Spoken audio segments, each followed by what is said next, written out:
Rangers Journal Day.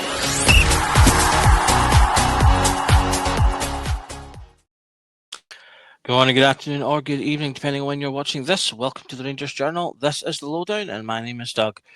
And so here we are. It is the final game of the season. Hibs away with neither team with anything to play for. Hibs having confirmed second place with their points tally thus far. So a bit of a damp squib. Hopefully that will mean we'll maybe just get a good game of football. The teams can just kind of go out and enjoy themselves, express themselves a little bit. Either that, we might be in for a bit of a bore fest if the players' minds are already on holiday. Maybe we'll see a few younger players playing and see a bit more of an interesting lineup, but who knows. For the Lowdown's final outing this season, we've got an end of season special where we'll focus on Hibs too hard, but more focus on what the Lowdown has been for the season and having a look at where things have gone wrong this year. It's been a disappointing season for Rangers, going out of both domestic cups and obviously being still far behind in the domestic title race. We did have a good run in Europe. It's the one thing that kind of kept things ticking along, and we can be happy with our showing, I think, again this year. But as I say, it's been a season to forget on the whole, but hopefully with the takeover that's coming up and things that are going on, we can look towards a more exciting future. We'll be getting in a new manager, and with that probably some new players. So we'll see how things go. So looking at the current form of the two teams coming into the game, we shall see Rangers obviously finally getting some points and a bit of momentum at home. 2 wins on the bounce at Ibrox, which is good. I'm pleased that Barry was able to get that before his tenure ended. 2 draws and our loss to Athletic Club in those previous games. Still, Hibernian have had a mixed bag, 2 wins, 2 losses, and their draw in their most recent game is St Mirren, a team who've given us a lot of trouble this season as well. As I say, in terms of form and contest, I'm not really sure much of that's going to matter with going into this final game. But in terms of head-to-head, Hibs have had the better of us in the last 2 games, beating us and with a good draw where we really let the game slip in January. Prior to that, though, it was 3 wins for Rangers. As I say, in the league, we're sitting second, 74 points, 2 wins, 7 losses and 8 draws. Hibs behind us on 13. On 15 wins, 10 losses and 12 draws, sitting on 57 points. So, we're comfortably ahead of third still, despite having a poor year, but also comfortably behind Celtic. So if we're going to bridge that gap, there is work to be done. Rather than just looking at sort of Hibs in terms of their what to expect from them, as I say, I've kind of got the notes from the recent pod that we did and the recent lowdown that shows the same kind of details, not expecting much to change, although again being the last game of the season maybe that well. But we've expanded this to look at what we expected from the season and what we got. Looking at this, a home record, playing 19, 14 wins, 2 draws and 3 losses, so not the worst. Could maybe improve a little bit. But the away record, as you can see, is really where we've had the damage this year. Played 18, only 8 wins, 6 draws and 4 losses. So many points drawn away from home this season. You see the average points, only 1.67. If you're going to win a title, your average points over the course has to be in that upper 2.3 kind of area if you're realistically going to come out of a season with the league title, and we failed to do that. Again, you can kind of see goals for and against, total different stories. 44 for at home and only 12 against, but the away record 34 for but 27 against. We just keep on slipping goals, particularly away from home, and that's cost us dearly in the run for the title. Looking at the performance table there, you can see the green text for the win, crosses for the loss, red circle for the draw. You can see where we've dropped points. Hibs have taken too many points off us. Aberdeen have taken too many points off us. Motherwell have taken too many points off us. And our real bogey team this season, St Mirren, who we've only beaten once, and that was in the first meeting with them early in the season. 2 losses and a draw to them is just not good enough. We should be turning that into at least 3 wins, if not 4. Celtic, we improved slightly. 2 wins and a draw against Celtic is much better. than we have in some seasons. So, some progress there. And if we can go into those games showing the mentality and the way that we played against them, we should be able to turn out against the likes of Hibs and Aberdeen. As I say, certainly against St Mirren. So St Mirren are the real area that we've kind of, I think, lost ground in this season. It's an extra 9 points.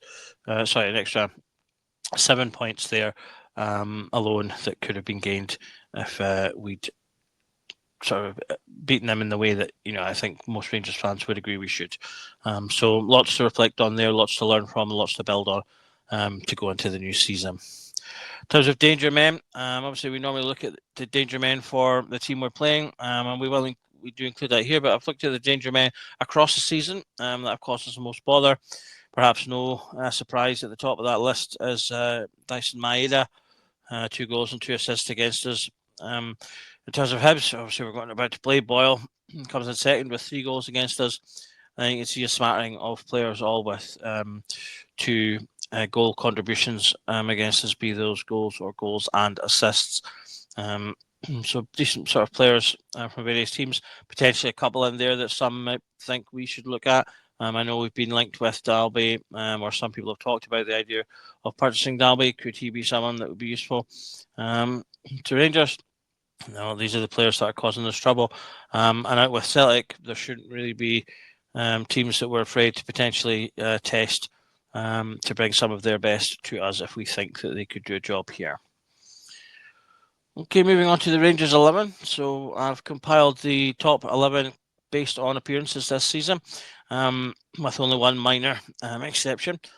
These are the top, as I say, appearances other than Connor Barron, who would have been in this list, but I've swapped out for John Suter. They were quite close to one another. Connor Barron, just with a few more, as I say, appearances, but to give us a sort of a more standardised formation, I've kind of swapped them out. But other than that, you can see here, I think the defence really is probably no surprise. Proper has not played a lot in the latter stages of the season, but did feature a lot in the sort of first half of the year and has made a number of substitution appearances. Suter, Tavernier and Jeffrey, I don't think any surprises there. Most of them have been there. Tavernier and Jeffrey in particular have been practical mainstays, apart from that short period where Tavernier was injured. Raskin and Diomande have been our main midfielders. Both, I think, started at a certain level and have improved since then. Raskin in particular, obviously, our player of the year, has really come into his own. Cherney on the right, he's been our mainstay there, one of our main attacking players. Lots of goals and assists for him, as we'll see. On the left-hand side, we've got Bajrami. Again, featured a lot early doors of the season. Hasn't featured as much in the latter half of the season, but does make a number of substitution appearances, which has kept his numbers up. And then up front, we've got Hamza Egeman and Cyril Dessers. Dessers obviously another mainstay in the team, and our top goal scorer, Egeman, coming through as the young starlet, pushing to make that spot his own, and hopefully will really be the number one in the team next year. As I say, Connor Barron also made a lot of appearances and could be in this team as well. Again, he's kind of the opposite from our other midfielders, and he started on fire and kind of drifted out of the team a little bit as players like Raskin started to come in and make themselves more known and more functional. And so that's the team that, if we based on most common appearances, would come out tomorrow. I think we'll probably we will see something similar, but you have Rami central and Egeman on that left hand side with Dessers up front on his own. But that is the team that we have had the majority of the year. In terms of game changers, I've had a look in terms of our goals and assists, who have been the main men in the team. So I've compiled this for all competitions. So obviously our Dessers is our top scorer with 28 goals. Tavernier top with assists with 12. Cherney and Egeman both close behind, 18 and 16 goals respectively for them. And we've got Raskin behind Tav with 10. Raskin's come in and got quite a few assists in his last couple of games, so he's bumped up his numbers post split. But again, I think that shows a player that's kind of pushing, looking to improve and getting better with every game that he's playing. A couple of other players that sort of are featuring both sides. You can see Diomande, both fourth and third in terms of goals and assists. Maybe coming under the radar a little bit there, but putting a solid turn. Journey's also up there with assists, as is Dessers. Tavernier also up there, tying with fifth for goals. And we can also see Bajrami also just at the very cusp of that. And perhaps surprisingly, Danilo, equal fourth top scorer and equal fifth assists with 6 and 4 respectively. So perhaps a bit of a surprise there given the few games that he's played, but perhaps that shows what he could be giving us if he was fit and playing more often. The numbers in general, though, 1, 2, and 3 for goals are decent, but after that, we really need to be seeing some more players in double figures.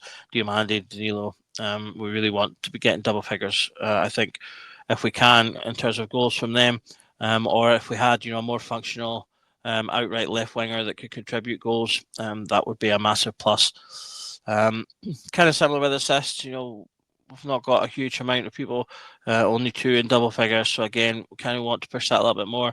JFD, I'd be looking to start getting more out of him next season, with this season under his belt. I suppose his first season he played a lot more football than he probably was expecting to.